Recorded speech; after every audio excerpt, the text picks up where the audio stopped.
tambah lagi dengan ketidaktahuan dan sebagainya, akhirnya tidak bisa buat apa-apa. Ya, adanya nanti akhirnya mengeluh ke sana dan kemari. Lalu kemudian kalau seandainya mau membuat video-video pembelajaran, sekarang itu Bapak Ibu guru agama Katolik itu sudah saya lihat di grup Facebook itu, baik di grup guru agama Katolik maupun di grup Ikatan Guru Agama Katolik itu sudah banyak yang nge-share mengenai video pembelajaran untuk pendidikan agama Katolik. Barusan saya buka sambil lihat-lihat Facebook 2 jam yang lalu itu aja Pak Antonius Tamtama udah share yang SD. Ya, ya. Pak Antonius Tamtama itu tadi yang dari Lampung itu udah berapa puluh itu video pembelajaran yang di-share di YouTube itu dari tingkat SD sampai dengan tingkat SMA, SMK ada. Nah ini Bapak Ibu, kebaikan hati dari saudara-saudara kita seperti Pak yang saya lihat banyak share itu Pak Antonius Tamtama ini, ayo kita pergunakan, kita manfaatkan untuk pembelajaran agama yang menjadi lebih menarik. Itu aja. Jadi LK bisa saja videonya bukan dari video data, bisa rekan dengan relaannya untuk share video-video pembelajaran itu, saya menjadi sesuatu yang baik. Itu Pak kalau berkaitan LK. Lalu kemudian mengenai RPP 1 lembar itu banyak orang terjebak dengan kata 1 lembar itu sih. Jadinya pusing lah kan materinya, ininya kan banyak, masa hanya 1 lembar. Nah itu padahal disederhanakan. Nggak cukup 1 lembar ya 2 lembar. Tapi jangan sampai berlembar untuk RPP-nya. Itu yang intinya adalah untuk disederhanakan saja. Baik, itu dari saya Bu Srini. Terima kasih. Terima kasih. Mungkin Pak Maman masih ada ya? Silakan baik, Pak. Terima kasih. Jadi mengapa ada wacana untuk boleh 1 lembar gitu? Karena yang lalu kan banyak guru. Kami ini untuk bagi yang Asia. Nah, atas pertimbangan itu lalu dibuatlah yang sederhana. Dalam beberapa kesempatan kegiatan di fasilitasi Dignas, saya selalu mengatakan dulu di Finlandia yang menjadi acuan pendidikan yang dianggap paling berhasil. Itu awalnya guru-guru juga buat seperti itu, lembar-lembar RPP itu. Dalam kemudian memang 1 lembar. Tetapi mengandalkan dulu kalau kita sungguh-sungguh buat yang berlembar-lembar itu, menuangkan ke dalam 1 lembar itu lebih mudah ya. Itu prinsipnya ya. Tapi sekali lagi tadi betul yang dikatakan Pak Sulis, lebih-lebih ini catatan pengawas, jangan mengartikan bahwa harus 1 lembar. Boleh, ya itu yang paling penting. Tapi yang Bapak Ibu harus tahu persis ya, sampai itu di apa ya. Itu kan perencanaan hari akan kita laksanakan di kelas. Maka guru yang paling tahu harus 1 lembar atau lebih banyak. Kalau gurunya pelupa mungkin kan pertanyaan-pertanyaan tetap harus cantumkan itu. Kalau mau diskusi dan sebagainya. Ya. Jadi sekali lagi fungsikan RPP memang sebagai perencanaan yang ada lakukan dan tiap guru pasti berbeda. Kalau guru yang daya ingatnya tinggi mungkin hanya cukup diskusi tanpa pertanyaannya dimunculkan tidak apa-apa. Tapi kalau pelupa memang sebaiknya dicantumkan. Semacam itu. Jadi fungsi RPP sekali lagi guru tahu apa yang mau dilakukan di dalam kelas ya dan apa yang harus oleh kita didik di dalam kelas itu. Jadi kembali RPP sebagai sungguh-sungguh perencanaan ya. Kemudian jadi tadi tidak harus 1 lembar. Saya pikir itu jadi sekali lagi penyakit yang paling sering muncul itu justru datang dari para pengawas dan dari Dignas ya. Bahwa mereka mengartikan ya pokoknya harus 1 lembar ya sudah, kalau nggak 1 lembar nggak diterima ya. Nah mudah-mudahan pengawas Katolik sekali lagi lebih melihat fungsi RPP ya itu sangat tergantung dari tiap pribadi pribadi dari gurunya. Mau lengkap karena memang daya ingat sudah berkurang ya boleh gitu. Mau sederhana boleh. Itu apa catatan saja. Terima kasih. Terima kasih Pak Maman. Pertanyaan terkait dengan beban kerja guru dan simpatika. Ini Pak, silakan. untuk menyampaikan, memberi respon untuk pertanyaan ini? Bapak Direktur. Baik, terima kasih Pak Gordianus ya. Dengan yang mengajar 24 jam, saya kira sudah dengar ada kebijakan-kebijakan, terutama dari Menteri Pendidikan dan Kebudayaan. Jadi kita mesti pada kebijakan.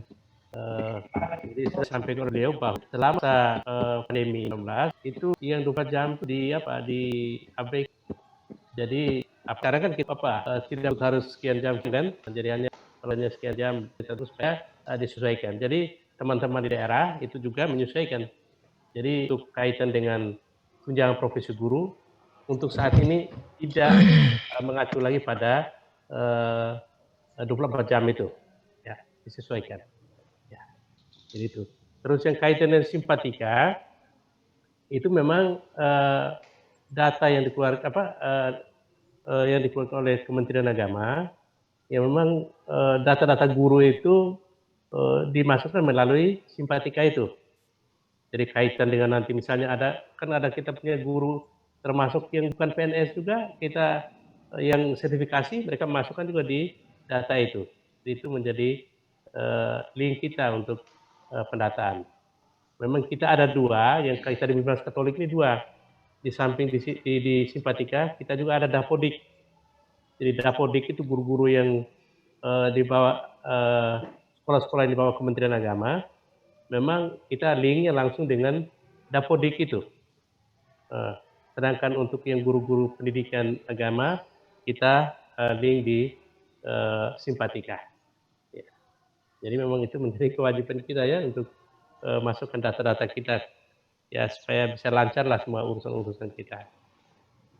Saya kira itu ya jawaban saya kaitan dengan pertanyaan Pak Gordianus yang kaitan 24 jam dan juga kaitan dengan simpatika. Ya. Baik, terima kasih Bapak Direktur sudah Ibu Srini minta waktu lagi dengan pemenuhan 24 jam untuk para guru PAK di masa pandemi COVID. Saya hanya menambahkan saja, sebenarnya Direktorat Jenderal Bimas Katolik sudah mengirim surat edaran terkait dengan beban kerja guru pendidikan agama Katolik pada masa pandemi COVID. Surat tersebut terkirim kepada para pembimas, kepala bidang di provinsi tertanggal 25 Agustus yang lalu. Di situ ditegaskan bahwa terkait dengan pemenuhan beban kerja yang minimal 24 jam tatap muka dalam 1 minggu dikecualikan bagi pendidik pada satuan pendidikan dalam kondisi khusus. Jadi ini surat edaran oleh Pak Direktur. Mungkin Bapak Ibu guru perlu pendekatan ke para pembimas atau kepala bidang di daerah masing-masing. Ini sudah beredar. Mungkin Pak Gordianus Gadur belum ke Kanwil kali ya. Jadi belum membaca surat ini. Nanti ini ada di bisa kita share lewat grup nanti ya, supaya Bapak Ibu ini khususnya yang para pengawas nih menjadi acuan untuk para guru terkait dengan beban kerja guru PAK di masa pandemi COVID. Oke, Ibu Srini minta waktu lagi. Satu penanya lagi ya. Iya, dari Provinsi Timur. Jawa Timur. Pak Lorenzo sudah Dari tidak Jawa boleh Timur. bertanya lagi. Jawa Timur, Ibu. Jawa Timur, Ibu. Jawa Timur, Ibu Ambari, Jawa Timur. Ya Allah, Pak. Banyuwangi. Bapak Ambari dari Jawa Timur. Sudah. Iya, Bu, siap. Daerah susah nih Jawa Timur ini. Iya, selamat siang Bu Srini, Pak Sulis, ketemu lagi. Selamat siang, Pak Mari. Iya, Pak Loren, Pak Maman. Begini, satu pertanyaan aja. Tapi saya sebelumnya mengucapkan terima kasih kepada tim penyederhana karena ini pemikiran saya sudah lama. Mengapa sih materi kita itu kok terlalu banyak? mengapa KD kita itu kok terlalu banyak. Terus terang, saya memang setiap tahun itu tidak pernah selesai materi kita ini. Apalagi kelas 9 yang waktunya di banyaknya. tapi ternyata materi ini tetap banyak. Terima kasih kalau ini. Hanya satu pertanyaan saya, Bu Srini. Kalau KD-nya kita sekarang sudah disederhanakan. KD-nya sudah disederhanakan. Mau tidak mau itu nanti akan berhubungan dengan kompetensi kenaikan dan juga kompetensi kelulusan. Apakah nanti ini akan ada tindak lanjut dari tim penyederhana ataukah kompetensi kenaikan dan kelulusan itu diserahkan kepada guru yang mengampu atau guru yang bersangkutan supaya ada kejelasan dari kami. Karena selama ini kita tetap berpatokan kepada kompetensi kelulusan dan kompetensi kenaikan dari yang diberikan oleh pemerintah. Apakah sekarang itu nanti masih ada tindak lanjut di berikutnya? Apakah itu diserahkan kepada Bapak Ibu Guru pengampu pelajaran agama Katolik? Saya kira itu satu saja pertanyaan saya. Mungkin dari Jawa Timur lagi Bu Agnes mau menambahkan, dipersilakan. Saya kembalikan kepada Bu Srini. Terima kasih Bu Srini, selamat siang. Satu penanya saja sudah, Pak Ambari. Silakan para narasumber. Kami beri kesempatan Pak Atrik untuk memberikan jawaban.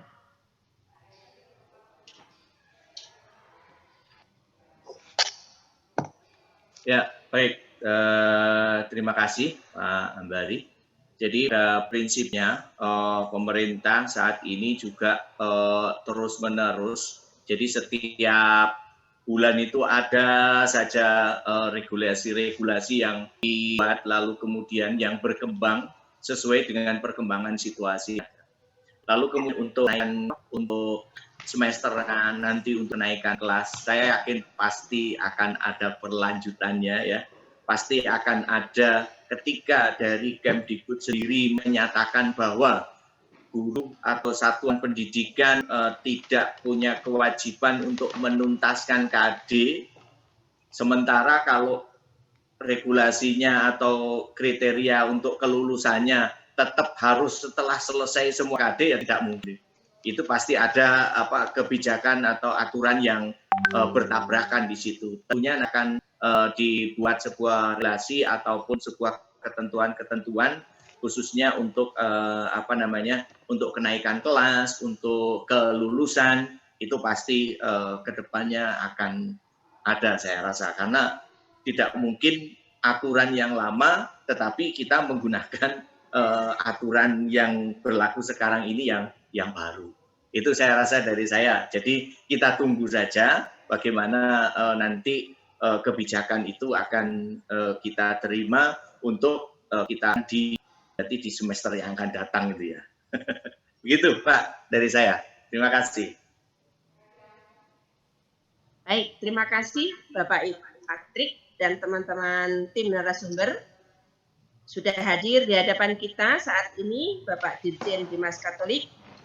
Kita bersyukur bahwa di Bimas Katolik sudah ada pemimpin baru, Bapak Dirjen Bimas Katolik, Bapak Yohanes Bayu Samudro, saat ini ada di tengah-tengah kita dan akan menyampaikan materi untuk beliau dan sekaligus menutup pertemuan ini. Kita boleh bersyukur bahwa Bapak Ibu Guru bisa ikut kegiatan ini walaupun melalui daring ya. Pak Atrik senyum-senyum tuh. Sudah punya bapak baru. Sudah lama ada, ini, Bu. Ya. Bapak Ibu, mari kita simak bersama. Bapak Dirjen sudah ada di tengah-tengah kita. Selamat datang Bapak Dirjen, selamat bergabung bersama kami, para panitia, kemudian narasumber dari KWI, ada 3 orang, dan para guru pendidikan agama Katolik tingkat SMP dari Aceh sampai ke Papua. Mari Bapak Dirjen, kami persilahkan untuk bersama kami dalam sesi daring ini. Selamat siang, kami persilahkan Bapak Dirjen.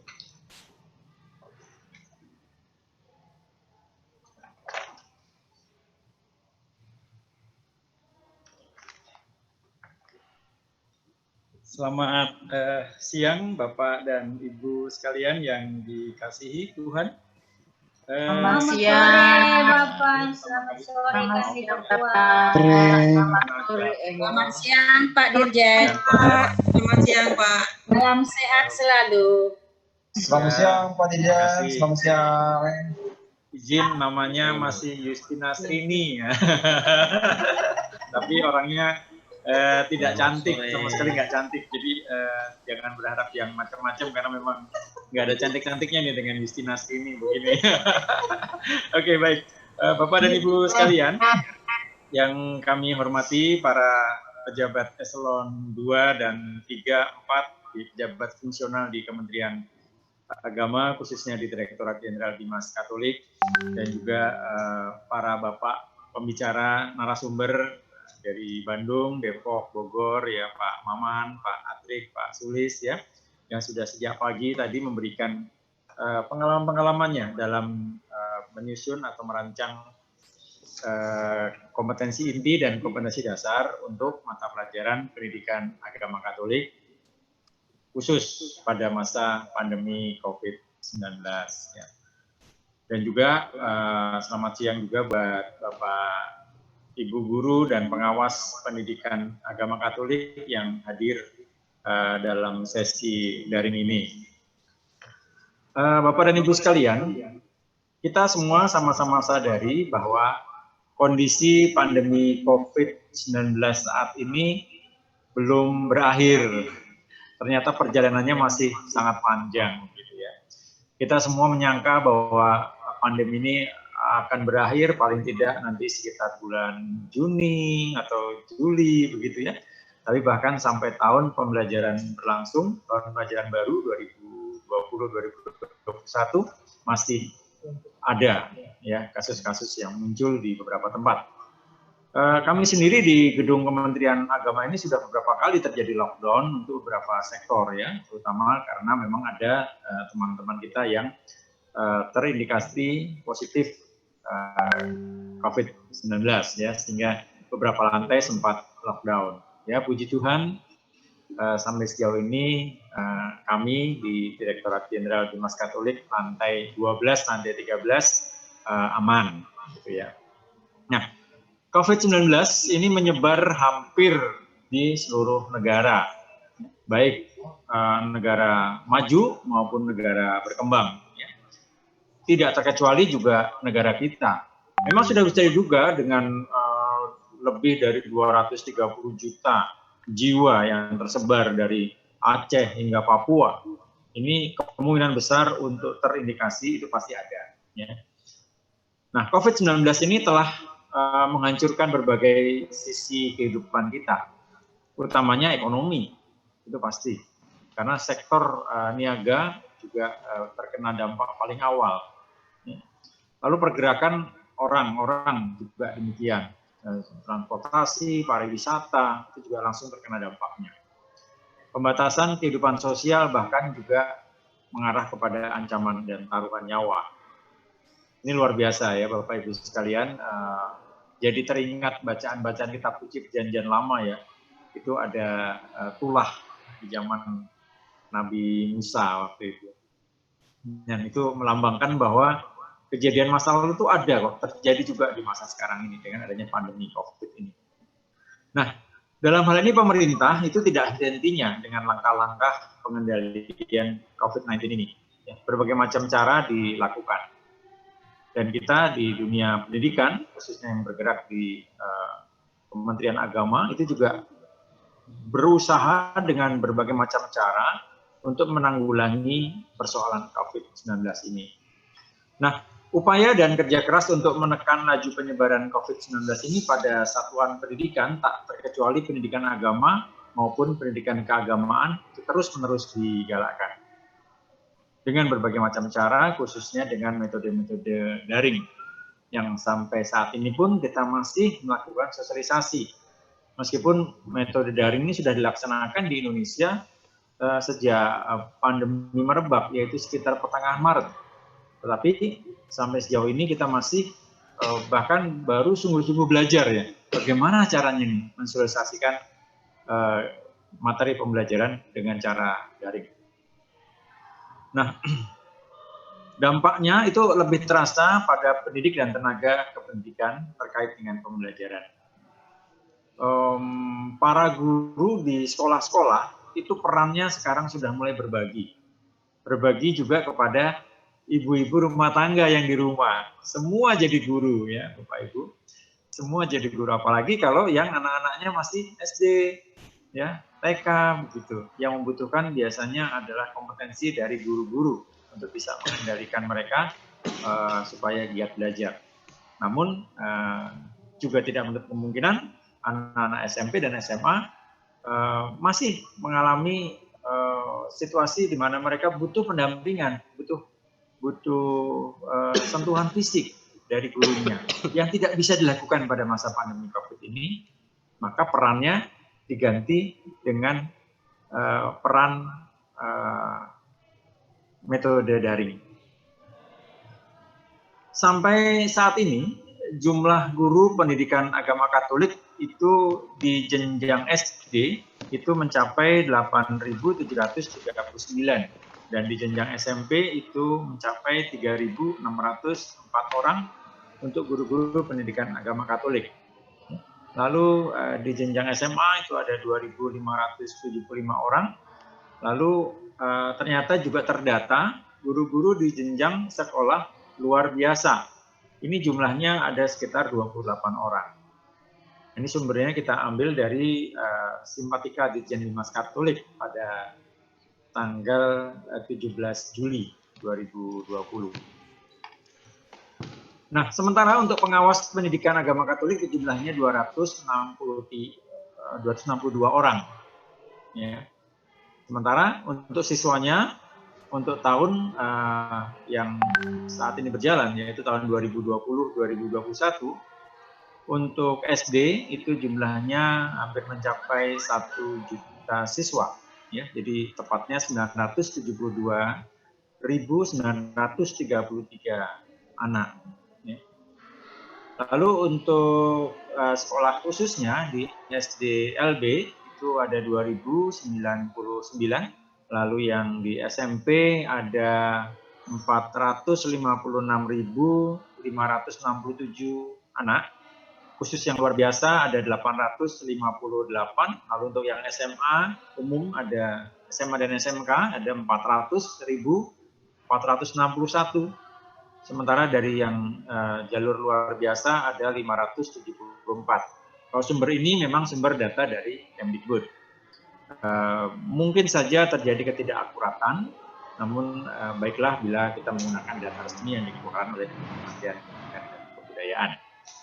Nah, untuk upaya pemerintah menjalankan situasi pembelajaran dalam pandemi COVID ini, itu pemerintah telah menerbitkan surat keputusan bersama 4 menteri, Mendikbud, Menak, Menkes, dan Mendagri, karena 4 kementerian inilah yang paling berperan dalam pengambilan keputusan, khususnya dalam hal kebijakan penyelenggaraan pembelajaran pada tahun pelajaran 2021 pada masa pandemi COVID ini. Diterbitkan pada tanggal 15 Juni 2020, pelajaran baru yang berjalan ini. Nah, menerbitkan penyesuaian kebijakan pembelajaran di masa pandemi itu juga diterbitkan lagi di tanggal 7 Agustus 2020. Lalu juga melalui keputusan Mendikbud nomor 719 tahun 2020, kita keluarkan juga tentang pedoman pelaksanaan kurikulum pada satuan pendidikan dalam kondisi khusus. Nah, ini adalah 3 upaya pemerintah dalam memberikan kebijakannya, dan terus terang ini kita semua sama-sama terkejut ya, tergagap-gagap bagaimana caranya menjalankan kondisi pembelajaran yang sangat darurat ini. Barangkali Bapak Ibu yang mengajar di kota-kota besar, kendalanya barangkali tidak sebesar yang dihadapi Bapak Ibu guru yang mengajar di daerah-daerah luar kota, ya, di perbatasan-perbatasan, ya, ataupun di daerah-daerah yang masih sulit terjangkau jaringan internet. Ini juga punya kendala sendiri. Nah, implementasi kurikulumnya memperhatikan ketercapaian kompetensi kompetensi peserta didik pada satuan pendidikan dalam kondisi khusus. Ini adalah implementasinya seperti apa. Nah, kita perlu menggunakan kurikulum yang sesuai dengan kebutuhan peserta didik. Nah, kurikulum-kurikulum yang tadi sudah diajarkan atau yang sudah pernah kita ketahui, itu seutuh-utuhnya berupa kurikulum yang disederhanakan dan sedikit direkayasa, agar dengan tidak mengurangi konten, materi pembelajaran diyakini bisa terserap ke peserta didik. Nah, penyesuaian-penyesuaian yang terjadi ini berlaku di semua satuan pendidikan, mulai dari PAUD, pendidikan dasar, dan pendidikan menengah, yang berada pada daerah yang ditetapkan sebagai daerah dalam kondisi khusus. Kondisi khusus ini maksudnya adalah yang memang terindikasi sebagai daerah penyebaran COVID-19 oleh pemerintah pusat atau pemerintah daerah. Bahasanya adalah zona merah, zona kuning, ya. Ada zona orange, ada zona hijau, dan sekarang ada zona hitam, gitu ya. Ini semua adalah zona yang atau batasan-batasan klasifikasi daerah yang ditetapkan oleh pemerintah. Sehingga pendekatan kebijaksanaan dalam kaitan dengan pembelajaran itu tentu saja mengalami penyesuaian di beberapa hal. Bapak dan Ibu sekalian, hari ini kita sudah mendapatkan sosialisasi pelaksanaan implementasi kurikulum tersebut terkait kompetensi inti dan kompetensi dasar pendidikan agama. Menjadi ulas perangkat nyangkut sikap dan keterampilan yang harus dimiliki oleh peserta didik. Sementara kalau kompetensi ini lebih mengukur capaian standar kompetensi lulusan yang harus dimiliki peserta didik pada setiap tingkatan atau setiap kelas. Sementara kompetensi dasar itu adalah kemampuan dan materi pembelajaran minimum yang harus dicapai peserta didik untuk suatu mata pelajaran pada masing-masing satuan pendidikan yang mengacu pada kompetensi inti. Nah, ada beberapa peraturan perundangan yang bisa diikuti oleh kita sekalian. Terakhir, kita juga melihat adanya aturan Menteri Pendidikan dan Kebudayaan nomor 24 tahun 2016 tentang KI dan KD pelajaran pada kurikulum 2013 pendidikan dasar dan pendidikan menengah. Nah, Bapak dan Ibu sekalian, sebenarnya kurikulum kita ini bukan kurikulum pandemi, bukan. Nama kurikulumnya tetap kurikulum 2013. Hanya pernah beberapa kali disempurnakan, dan ini disempurnakan bisa lagi 2013 dalam konteks pandemi COVID. Ya. Nah, yang tadi sudah disosialisasikan oleh para narasumber, dan ini saya kira menjadi sharing sangat bermanfaat kita. Bahan bakunya ini, amunisinya sudah siap. Ya. Jadi sungguh pun untuk waktu mendatang kita belum siap kan pembelajaran kembali, maka kita sudah siap metode-metode yang terbarukan berdasarkan situasi khusus ini. Nah, dari pelaksanaan kondisi khusus ini, yang pertama adalah semangat fleksibilitas. Kenapa? Karena fleksibilitas ini belum dapat ditentukan sesuai dengan daya. Jelas bahwa nilai flex tidak dipandang sebagai sebuah aturan yang amat ketat dan harus diikuti, berikut sanksi-sanksinya, tidak. Tapi ini lebih pada harapan kita untuk tidak boleh terkendala dengan aneka macam kondisi yang terjadi belakangan ini, termasuk pandemi jaringan. Nah, maka fleksibilitas ini makin hari makin kuat.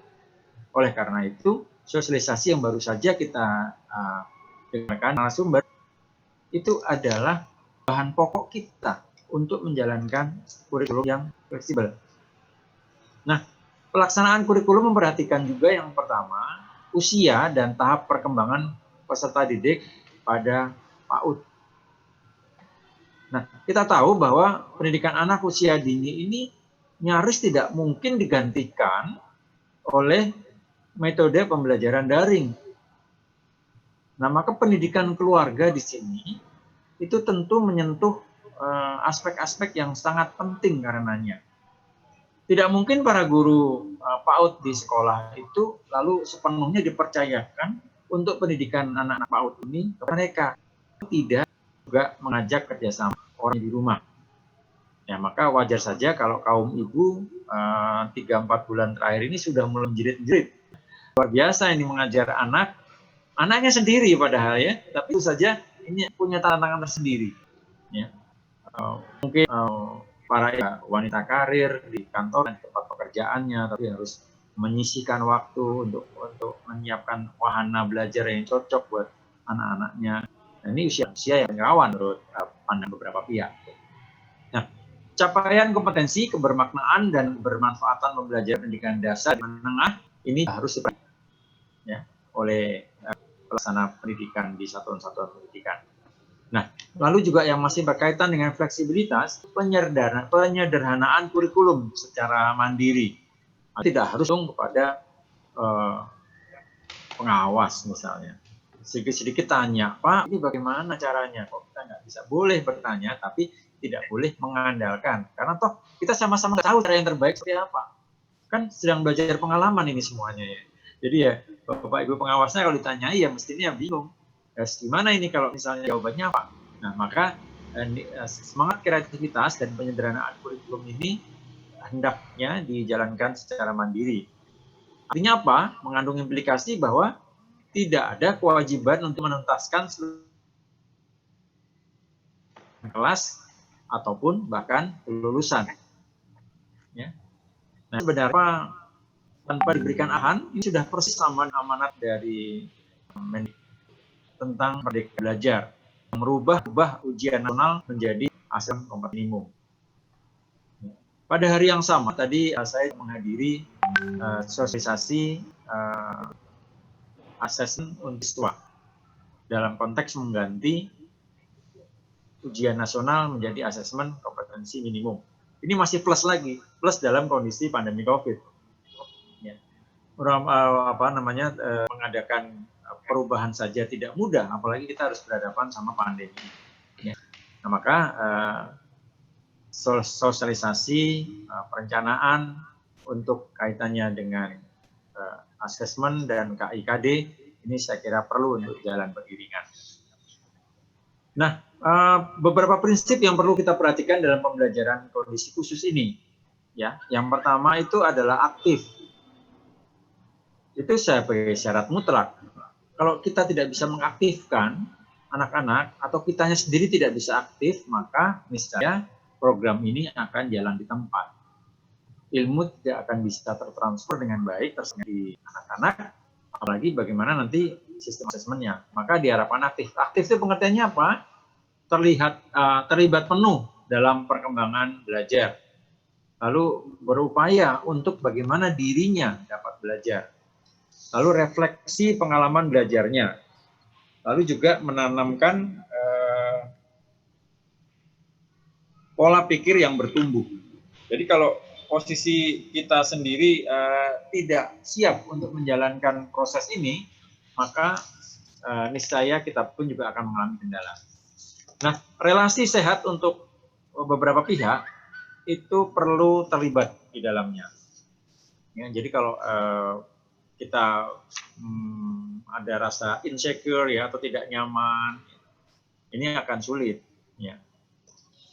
Nah, berikutnya juga bicara tentang inklusif, yaitu bebas dari diskriminasi SARA dan kebutuhan khusus atau penyandang disabilitas. Ya, artinya kita harus secara total memberikan pelayanan ini tanpa memperhatikan atau dengan perhatian khusus kepada mereka-mereka yang memiliki kekhususan. Ya. Lalu juga kita perhatikan tentang keragaman budaya. Pembelajarannya cerminan dan respon keragaman budaya Indonesia sebagai kekuatan untuk refleksi pengalaman. Jadi Bapak dan Ibu sekalian juga paham bahwa budaya Indonesia yang beraneka ragam itu tentunya menjadi modal dasar untuk kita bisa saling memahami situasi satu dengan yang lainnya, termasuk juga pemahaman terhadap materi pembelajaran. Kemudian juga ada orientasi sosial. Dalam orientasi sosial ini, kita memaknai diri bagian dari lingkungan, keluarga, dan masyarakat. Nah, inilah yang mau kita ketengahkan juga dalam beberapa topik pembelajaran jarak jauh ini.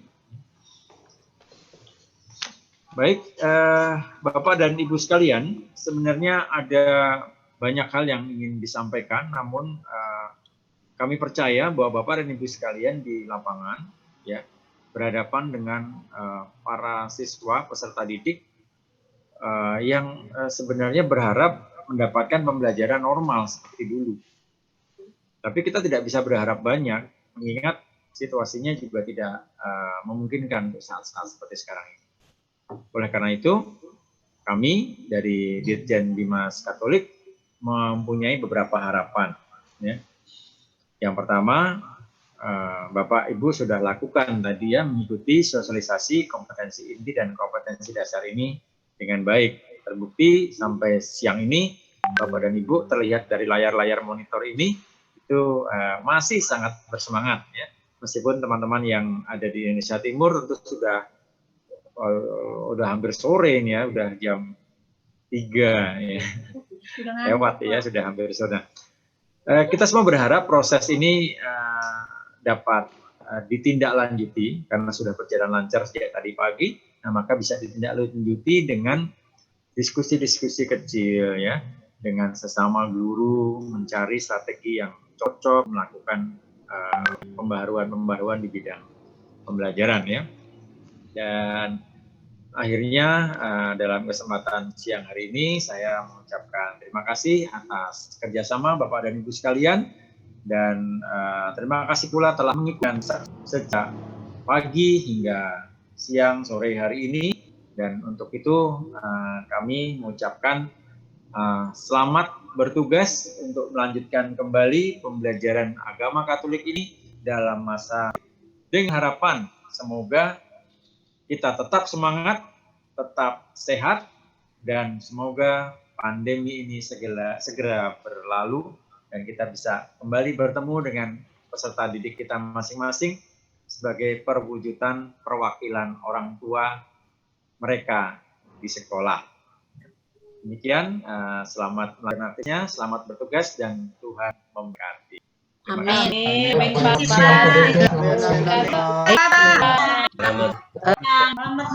Sudah. Terima kasih Bapak Didi, Pak Direktur Sekretaris teman-teman, Pak Aris, Pak Mama, dan guru Katolik SMP yang datang sampai ke terima kasih. Maaf kalau ada yang ketemu apa kita lama ini. Ternyata yang guru terima kurang pada ini, baik penyederhanaan kurikulum ini kami mohon supaya katakanlah dari ke hari kepada para guru yang lainnya, di Ibu guru berada, supaya Bapak Ibu agama yang lain untuk ibu semua. mana ini Tuhan diterima ditularkan. Bapak Ibu juga mengalami kesulitan, ada proses pembelajaran aslinya. Tapi PR untuk supaya menurunnya kita 10 orang Sampai 100 dari provinsi UPTK mau ke kabupaten. Baru Ini kalau itu semangat ya proses nanti kali dulu ya dulu videonya baru ya ya Siap. Salam Dim.